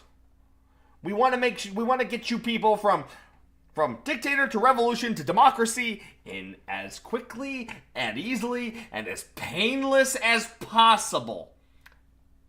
That's my personal theory. And if we let these people go by their way, let anybody go by their ways. I mean anybody, because we're all human. Humans are a cruel, messed up species. We are all there, and there is no exception to that rule. But I don't know. That's just my personal theory. I could be right or wrong. In the end, it's my own personal theory, and yeah, that's how I view it. So yeah, I don't think the U.S. is doing too much evil shit nowadays. We're based, or that pizza joints typically do get busier on a Friday night, are all irrelevant facts there to distract you. The bottom line is, the CIA is involved, and this proves it. Yeah, it's not like a guy wanted to go check out. As I said in my video on the Challenger, most of us in this community have never lived under communism, neither its rule nor its threat. But for Eastern Europe, communism wasn't a theory or some fun, rebellious thing that edgy teenagers believe in. It was reality. I cannot convey what it was like for people to live under communism. But what I will say is I've met people who have lived under communism, and the mental scars of that time still exist. A friend of mine who is a folklore historian has traveled to many places in Eastern Europe where the scars of those memories are very present. In one incident, he recalls showing a group of people in a village in Hungary a rather silly comedy show about communist bureaucracy, and this was enough to apparently reopen some very, very deep wounds. Communism is only remembered fondly by those who lived at the very top during its reign and who benefited from their positions. And of course, people who have never lived through it and simply see it as a positive through the lens of capitalism bad, and therefore synthesize the narrative that communism bad must come from capitalist propaganda and can therefore be ignored. Statistically, at least half of you started thinking that the second you realized where this chapter was going. But you're immune to propaganda, ain't ya? To those who actually lived under communism, it was a nightmare. The protests that came from the collapse of the Berlin Wall in '88, and later the total collapse of the Soviet Union in places like Poland and Hungary, Romania, Czechoslovakia, Estonia, and Lithuania, were not the cause of a power vacuum left in the wake of the death of an empire, but the celebration of its passing. The satellite states of the Soviet Union, those who suffered the most and were stripped bare in order to serve the needs of Moscow, had the most to celebrate. Their joy at the death of communism and the independence that finally came with it are celebrations that go unmatched in history. They are overwhelming in their positivity and hope for the future. That to lapse back into the grasp of dictators, to be pulled away from that vision of a Western-style life with its promises of not only freedom, but in general a better life for your children, are so overwhelming that to feel it would never happen so long as your incompetent government continues to produce Stalin wannabe dictators who operate behind the illusion of democracy but always seem to retain power regardless of how much they mess everything up, is enough to cause a population to,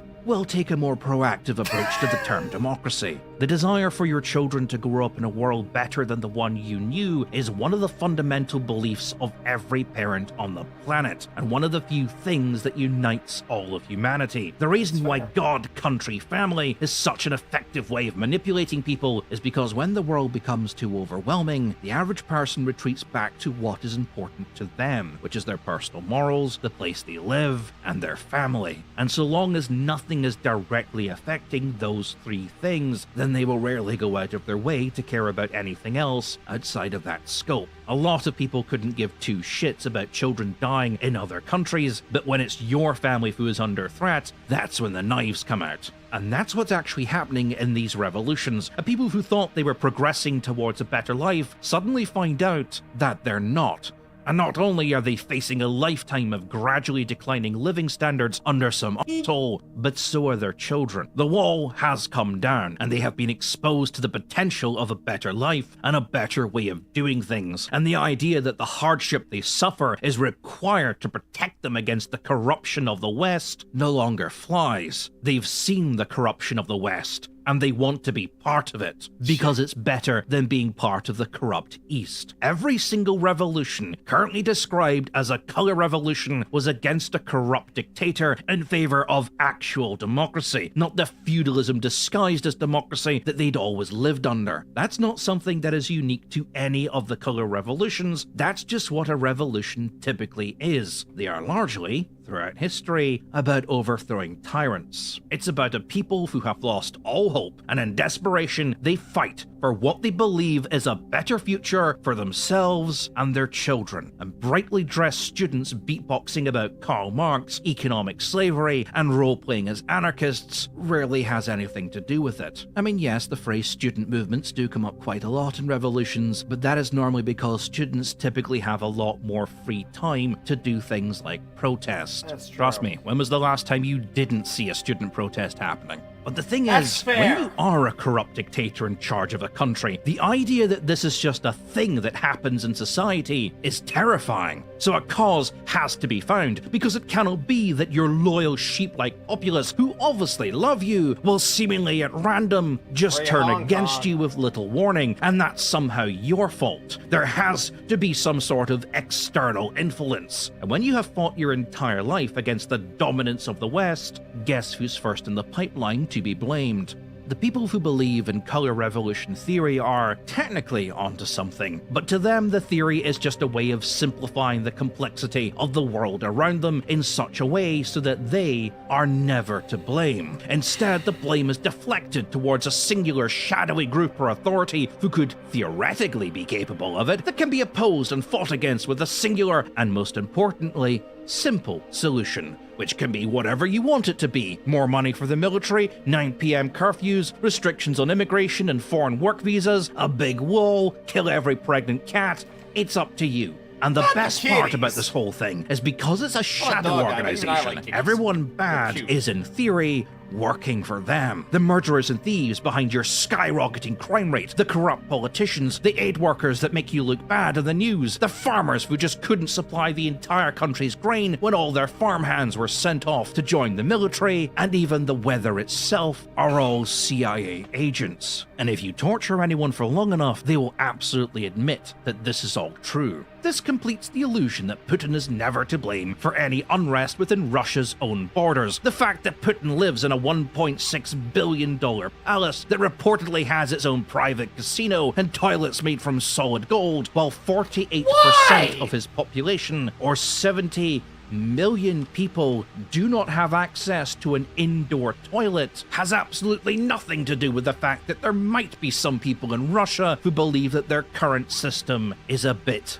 unfair. No, it's all a CIA plot. This makes it easier to think about. There's a clear us versus them narrative now, an enemy to unite everyone against, focus all our attention on, and take the blame for anything bad that happens. And no one needs to sit down with Putin and explain the complexities of a public engineering works. And that's what color revolution theory is. That's what it really is. It might seem weird that someone who can climb to the point where they are in charge of an entire country could be fooled by something so idiotic as a conspiracy theory, but this is the unfortunate reality of being a dictator. As I said right back at the start of this chapter, they live in cultures of paranoia, carefully protected from reality by the illusionary gold leaf world of wealth and power that they construct around themselves. That bubble is built to protect them, and the thing they seek the most protection from is the idea that they don't actually know what they are doing. Like I said, dictators don't tend to be great stewards of the economy. They are historically terrible leaders, they act on impulse, and they act on ego, and they fuck everything up. Yep.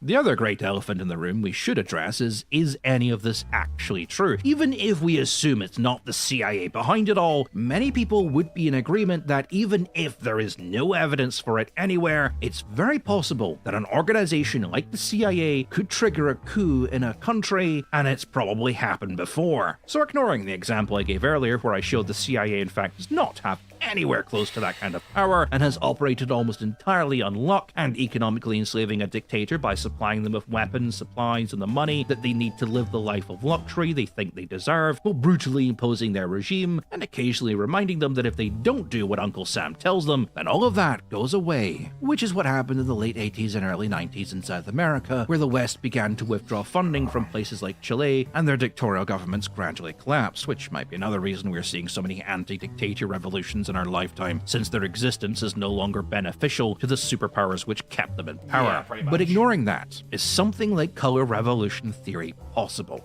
Well, no, it's not. You'd be right to think there are governments and institutions out there with massive influences over your life who are probably trying to manipulate you, and that is a conversation that is important to have. But the disappointing reality is that these institutions generally don't have the power to point at a country and go, "New regime, please." And the reasons why are deeply complicated. It would take a long time to explain, and the reason why this video, which I started editing back in January, is so late, is because I initially wrote a script attempting to explain all the reasons it doesn't work. That script is 162 pages. Yeah, I the bet. words of a great internet legend.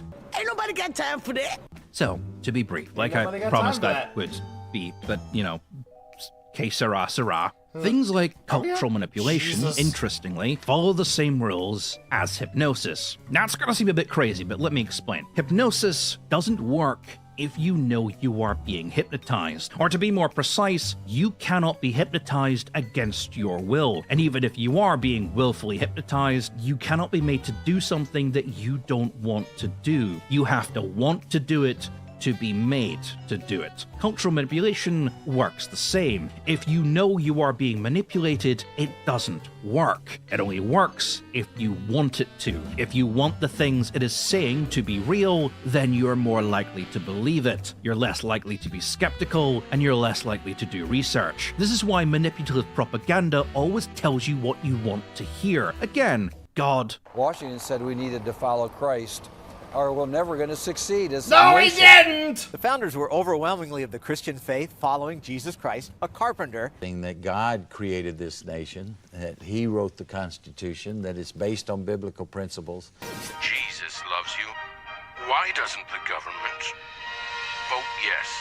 Country. Under President Trump, America is stronger, safer, and more prosperous than ever before.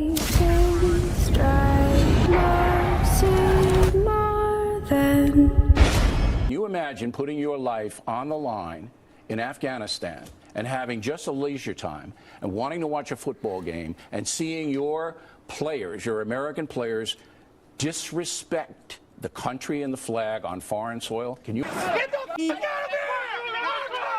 here! Our country! Fucking American! Made in USA! Made in USA! Family. Posted thousands of wild posters asking the delegates on the Commission on the Status of the Women to stand for life and family values. So with a family of 10, it gets a little crazy. So we have some pretty simple rules in our house. Clean your room. No teenage boys in your bedroom, And no lying. especially to the FBI.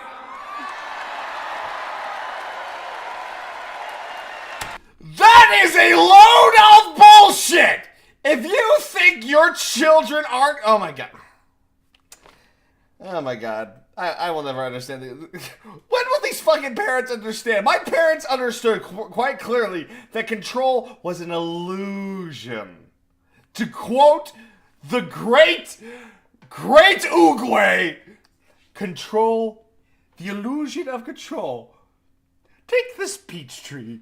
I cannot make it blossom when it suits me, nor to bear fruit before it is time. And yet that tree will grow to be a peach tree. You may wish for an apple or an orange, but you will get a peach. Oh my god, it's just like these, they're so ultra control, like they're like, you must grow to be in my image. I got news for some of the more ultra conservative members. Like not all of them. Like I've met plenty of people who do stand in the right, who are decent individuals, who are decent people. They're just people who just believe in more conservative values, which is fine as long as they don't get too crazy about it. They're good, and most people I do know, they don't go too crazy. But you're not creating a dynasty. You're not creating an empire. You're not of royal blood. Stop it! Stop it! Your ancestors came to this country to get away from their shit living in other foreign nations, and they came here to live a better life. Grow up! Continue on, please. Don't lie to the effort. For us, it's all about family. What 2016 about 年 love?12月，在会见第一届全国文明家庭代表时，习近平总书记语重心长地讲道：“家庭是人生的第一课堂，父母是孩子的第一任老师。有什么样的家教，就有什么样的人。” There is sufficient evidence that Wagner's Internet Research Agency was involved in the American culture war, because if you keep getting told what you want to hear, that your enemies are vulgar and stupid, and of course the real Nazis, and obviously you're better than them and on the right side of history, which is what everyone wants to hear, I'm right and the people who disagree with me are just idiots, it's not that I'm wrong, absolutely not, then you can gradually be convinced that the things you care about are under threat from those people, and slowly recruited into a cause which appears, even if superficially, to support your concerns. In reality, they just paint a giant target on the head of anyone they don't like and tell you that... Excuse me real quick, I will be right back.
My audio was off. Okay.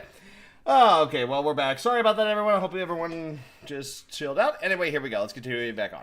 They are the real enemy and abuse cult-like attitudes to keep you angry enough that you'll never stop to question yourself, and anyone who tries to point all this out is clearly an agent of the conspiracy and blah blah blah, so on and so forth. The final rule of hypnotism is it doesn't work on everyone, and people build up an immunity to it over time. Even if Wagner was, and likely still is, involved in the culture war, Gamergate was over 10 years ago. Yeah. The actual culture war, the great revolution, never came. You could maybe look at January the 6th and probably see that as the end result Wagner were looking for, but in terms of revolutions, January the 6th was a wet fart, and by the end of the day the people involved weren't digging trenches or setting up roadblocks or laying mines, preparing to defend themselves against the US Army's response, even though the majority of those involved are the kind of people who proudly own multiple firearms and scream loudly from the rooftops about how the right to bear arms means the government can never fully take away their freedom, and they will fight anyone who disagrees. On the day, the actual day where they had the opportunity to do that, they all went home, they all went back to work,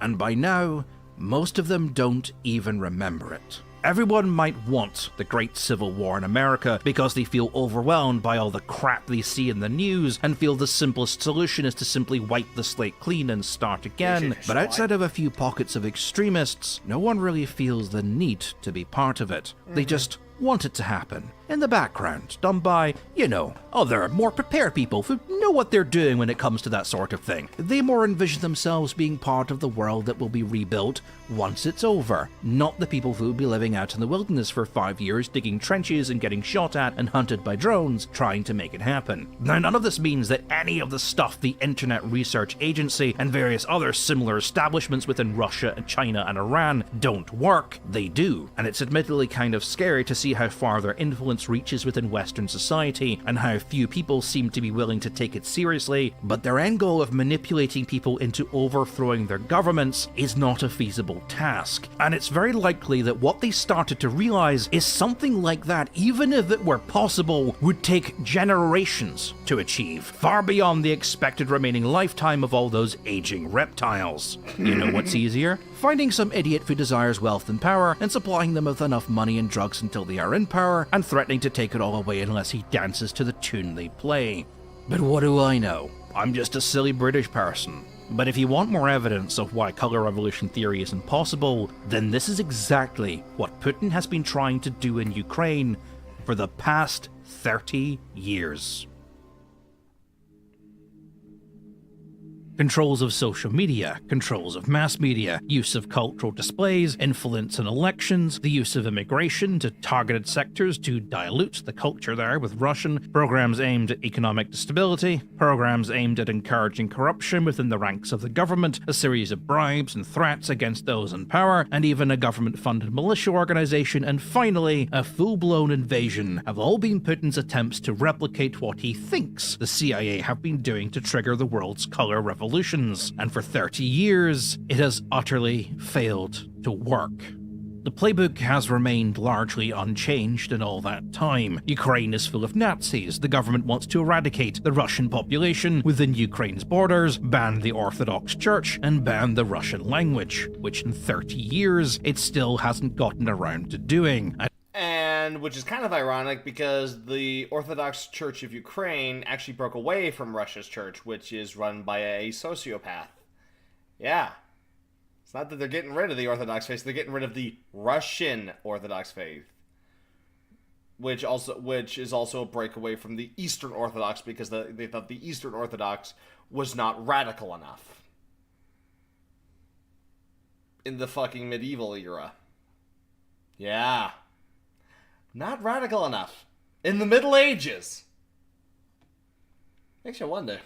Outside of changing a few road signs and deciding that Ukraine's national language is Ukrainian. And for those in the Donbass and eastern Ukraine who were under the full power of this information war, even as they were being armed and conscripted into resistance armies, rather than rebel, simply voted in a person from eastern Ukraine who spoke their language and would look out for their interests.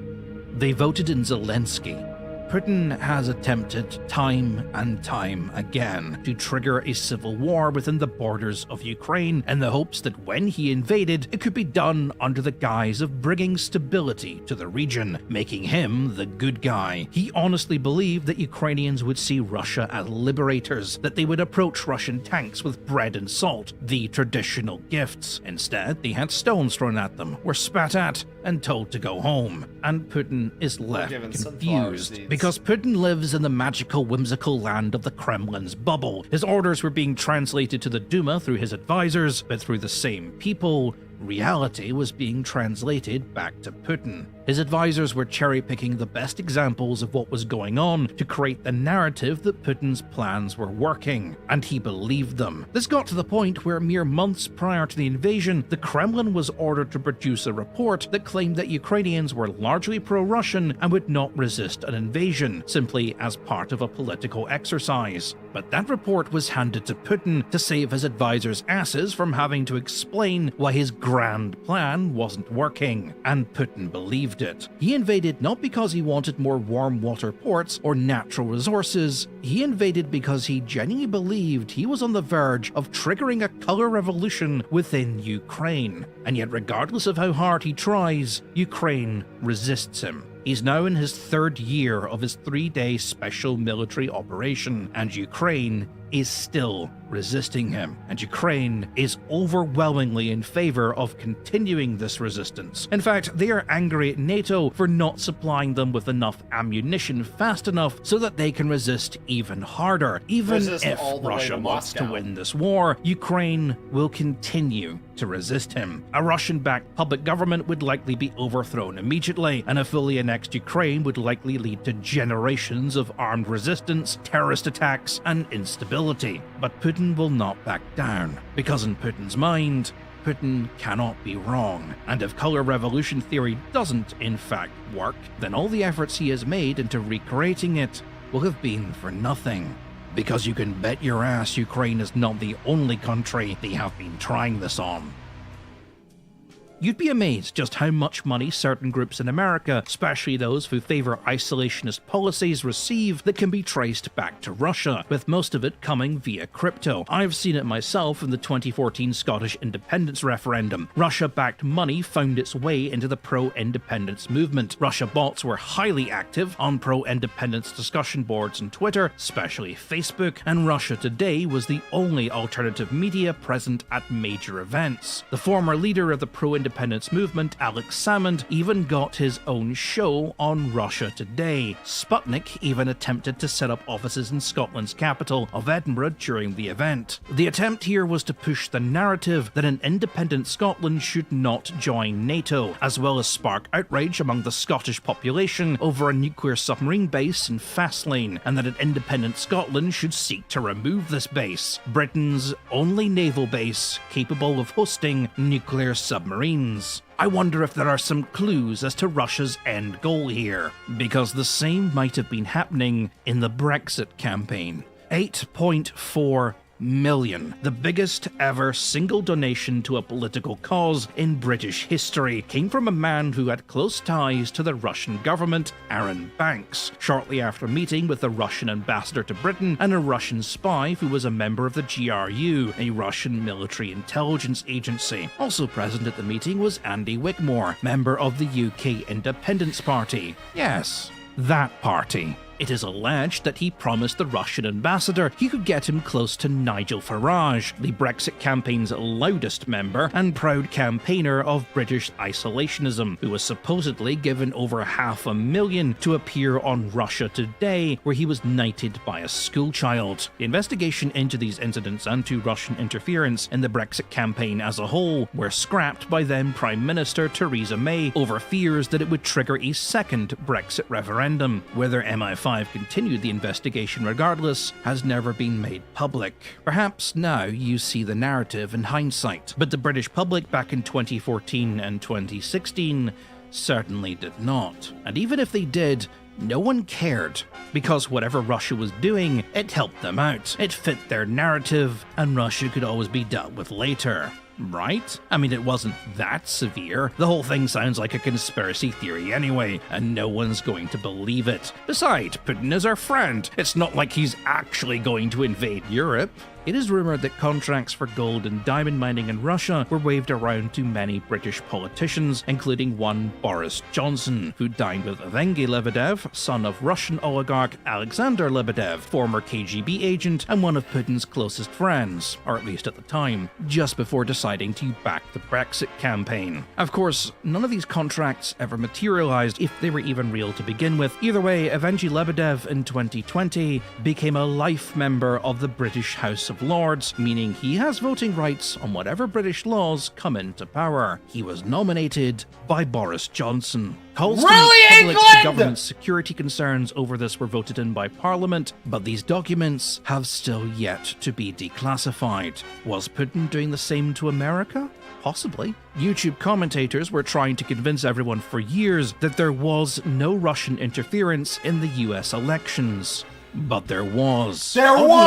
These were the same YouTube commentators who were trying to convince you that Brexit was a good idea, that the EU was corrupt, push isolationist policies disguised as anti-globalism, as well as anti-immigration policies, support Trump, that the behaviors of dictators are refreshing and should be celebrated, that Ukraine is full of Nazis, and that the liberals are stupid, and of course that Antifa are the real Nazis. Now, I'm not suggesting there is any link here, because, well, there is a term in the study of propaganda called the useful idiot. And, well, I'll let you gather your own conclusions, if it's not already obvious what I'm hinting at. Russia bot farms were set up specifically to learn the attitudes of and manipulate certain demographics of the American population. Members of the Internet Research Agency were required to post or comment on around 50 news articles a day, maintain a minimum of 6 Facebook accounts, each posting 3 times daily, with at least 2 of those posts discussing news articles. Facebook was their major hunting ground at the time. They set up thousands of legit-looking local news websites, which generated real stories to earn credibility stability, while also pushing alternative stories that aligned with the Kremlin's narrative. And those stories would be pushed by the bots, whose fake interaction would be picked up by the algorithm and circulated out to people who, at a cursory glance, would appear to be reading something from a legit news source. Did they support Trump because they believed he would hand Ukraine to Putin on a silver platter, or at the very least keep America out of Europe's business?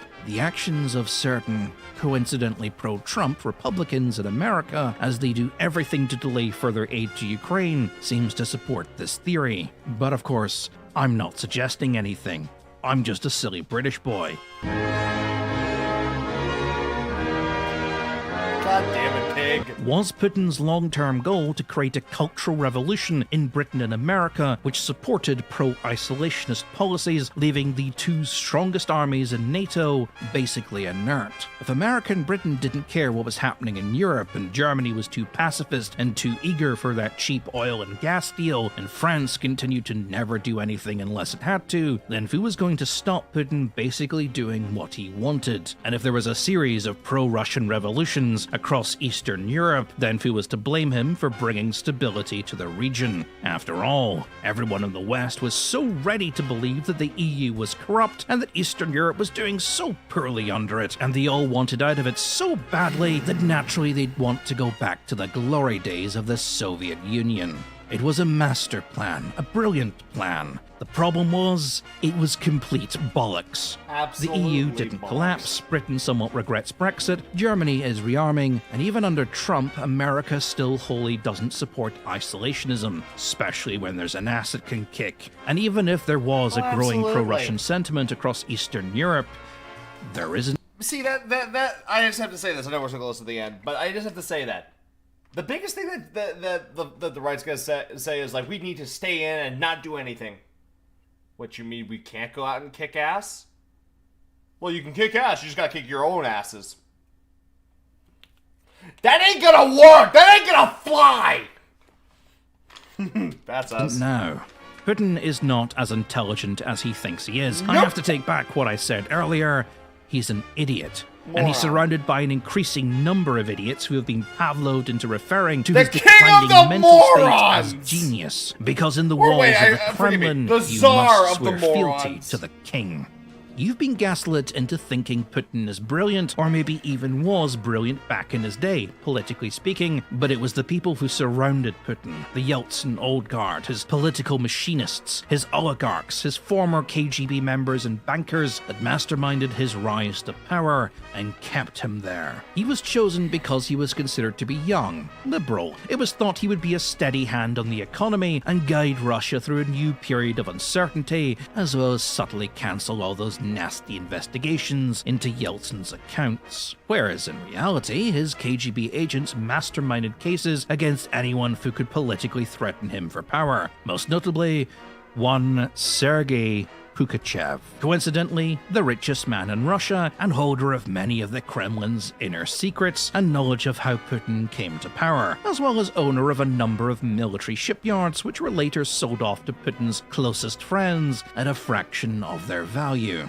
Now that would be a video all in itself, but the important part you need to know is Pugachev became the scapegoat to oust the old guard of the Russian Republic, Yeltsin's former elite, and usher in a new age where everything was state-controlled, and Putin could dictate wealth, who became an oligarch and who didn't, filling its ranks with his closest friends and KGB partners. He took everything. He tied the Russian economy directly to the price of oil, and as it skyrocketed, he used the money to transform himself into a god. Positions of state became ways to become billionaires. His new inner circle became nothing but parasites to feed on the wealth he generated, where none of it was fed back into the country. Moscow and St. Petersburg became awash with high-rise apartments, foreign-made cars, and bougie cafes, but for the average Russian, nothing changed. Vatniks and pro-Russian sympathizers can go to Komsomolskaya metro station and show off its marble pillars and chandeliers all they want. The vast majority of Russians do not live in the great mighty Russian Federation. They live in the corpse of the Soviet Union.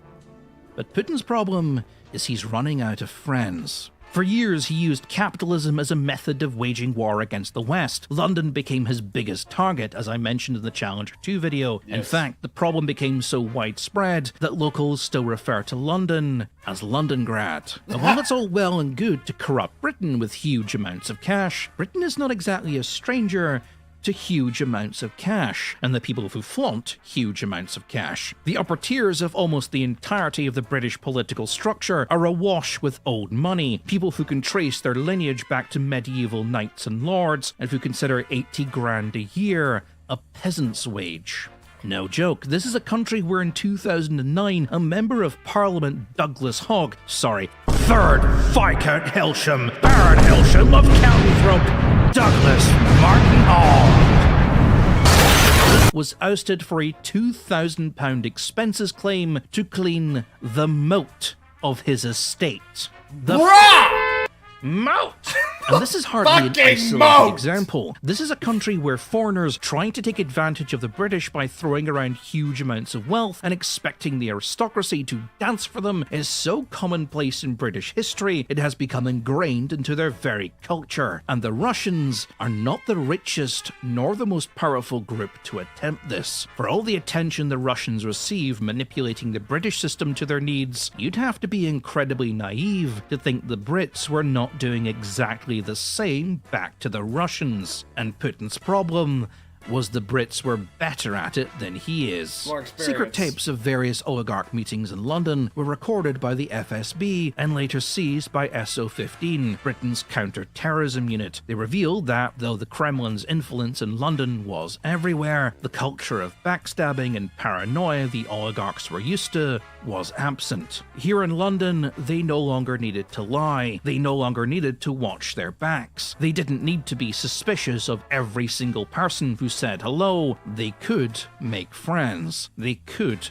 be honest with people. They could finally talk about what was on their mind and have the ear of someone who wouldn't use that information against them. In London, the oligarchs experienced something they had never experienced before.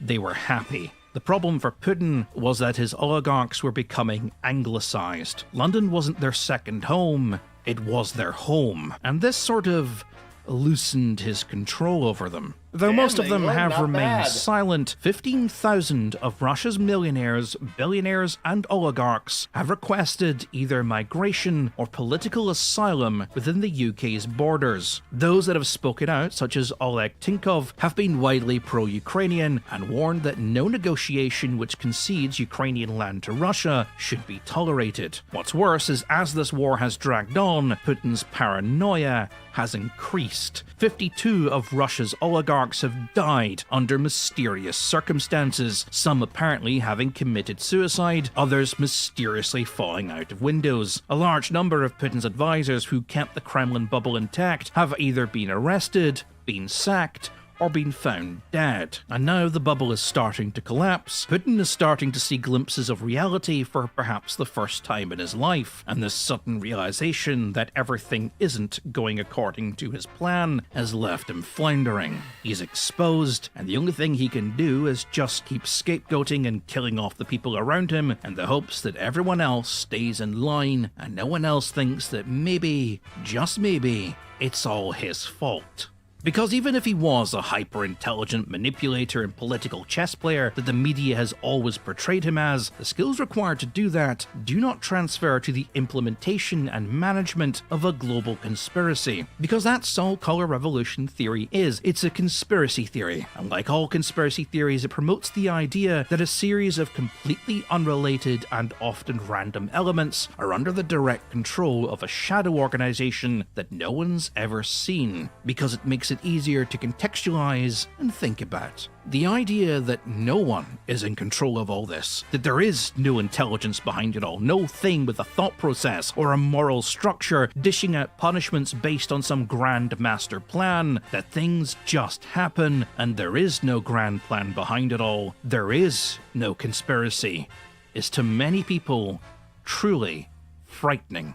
And in a nutshell, that's basically it. The invasion of Ukraine is the end result of a failed attempt by Russia to entice a pro-Russian rebellion within eastern Ukraine. And now that rebellion didn't happen, they are faced fighting an attrition war for no real reason against a population that neither wants nor supports their presence. And this will continue because their idiot of a president believed a conspiracy theory and is now too proud and stubborn to admit that it didn't work. And everything has just ballooned far beyond his control. He has no plan. He has no idea what to do, so he'll just keep grinding more lives against the millstone until he either throttles some sort of victory out of the situation or loses everything completely. And that's the reality of this war. There is no method to the madness. There is no grand master plan. Putin is not lining up all his chess pieces to make some brilliant big move. He's already made his move.